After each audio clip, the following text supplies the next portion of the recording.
আমরা মনে করি মেজর সিনহা তার জীবন দিয়ে যত মানুষের জীবন রক্ষা করে গেছেন তাদের প্রতিটি নিঃশ্বাস তার আত্মার শান্তি মাগফিরাত কামনা করবে।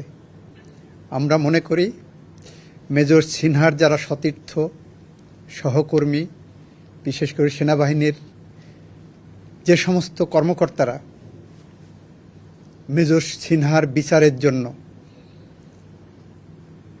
তাদের কণ্ঠ উচ্চারিত করেছিলেন, তারা আজকে একটু শান্তি পাবেন।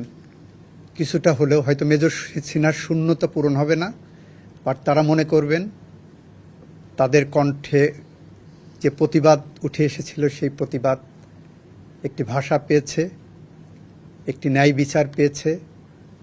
মেজর সিনহার আত্মার শান্তির জন্য তাদের এটার থেকে বড় কোনো ইবাদত হতে পারে না। এই মেজর সিনহা যে কালকে বলেছি, কোনো কোনো মৃত্যু পাখির পালকের মতো হালকা, কোনো কোনো মৃত্যু থাই পাহাড়ের মতো ভারী। মেজর সিনহার মৃত্যু আমাদের জীবনে থাই পাহাড়ের মতো ভারী হয়ে আছে। সেই ভার নিরসনের জন্য হলেও এই মামলাটা আমরা দ্রুত নিষ্পত্তি করার চেষ্টা করব।